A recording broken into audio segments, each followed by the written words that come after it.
In 2011, I lost my partner, and then 2014, I lost my father.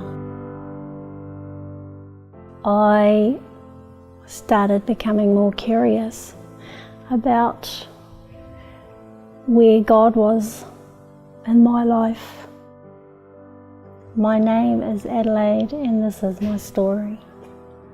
Started flicking through all the channels on the TV and hope I would flick it on, and I had all these questions, and it just, wow, I was amazed because questions I had in my mind were being answered more or less when I switched the channel on.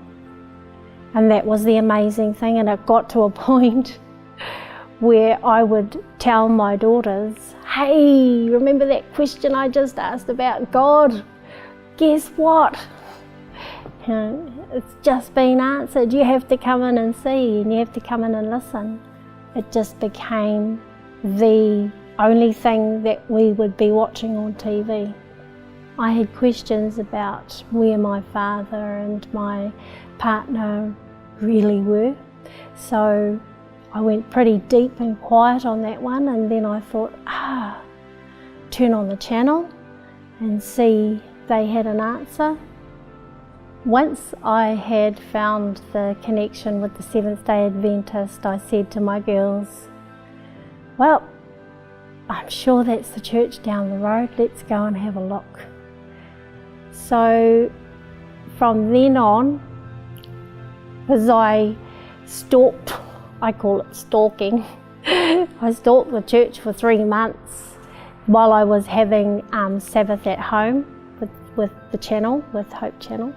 Once we came and we all got shy, we came down, drove around, and then went around the block again. The third time we came, we were all dressed and prepared. We took a deep breath outside the door and we just said, right, we're going to do this. All right, let's do this. And then we walked through the door and we came in and sat down, and it just felt like home. What I have learnt since coming into the Seventh-day Adventist about death is that they are asleep. And it feels I'm really at peace with finally knowing the truth. Quite interesting to know what you'd learnt through Hope Channel, not only about the Sabbath, but also about what happens when someone dies, and that Jesus is coming again. I was diagnosed with pancreatic cancer. I was happy that I'd finally got a diagnosis. Didn't really understand the diagnosis. So when I got off the phone, I got down on my knees straight away. I just said, okay, Lord, thank you. Thank you for that. And I know that I asked you to help me lose some weight, but I didn't think it was going to be like this. But that's okay. It is what it is. Now I'm going to do this with you, and we're going to do this journey together.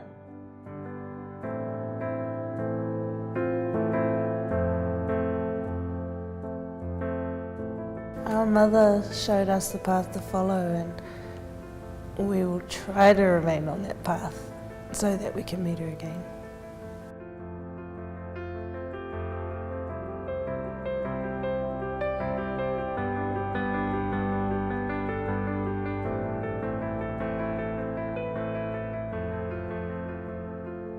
I would love my children to come to know that God is real and that He loves us all.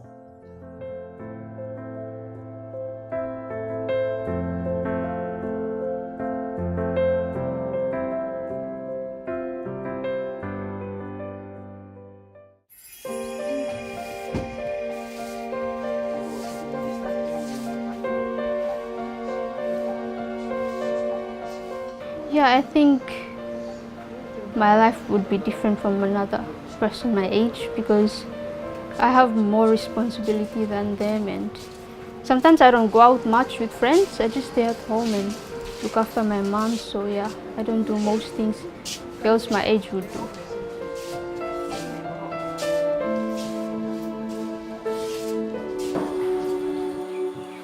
A deadly pandemic is sweeping across the South Pacific, where the world's highest incidence of type 2 diabetes is found.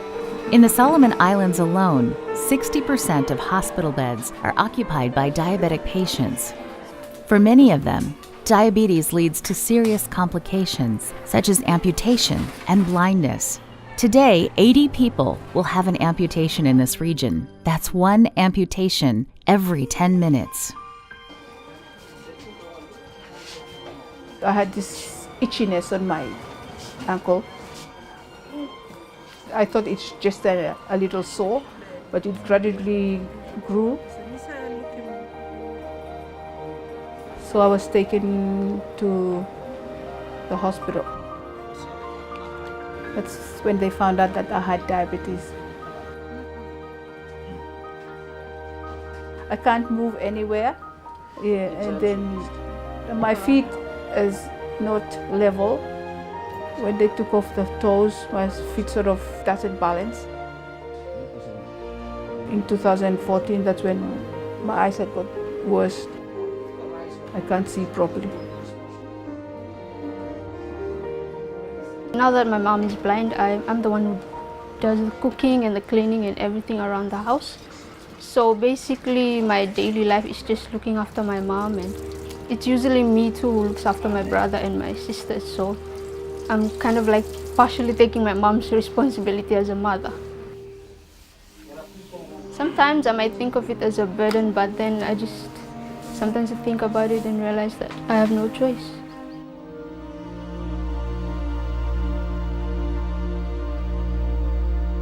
Like Talita, many people in the South Pacific are at risk of losing their toes, their sight, or even their lives to type 2 diabetes.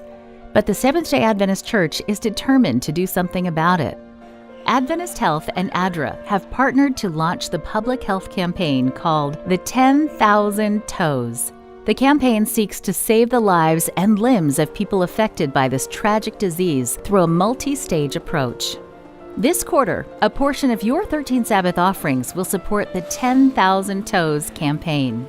It will also construct studios for Hope TV and radio in the island of Tonga and assist in the production of a 13-part animated series for children following the adventures of Daniel and his 3 friends.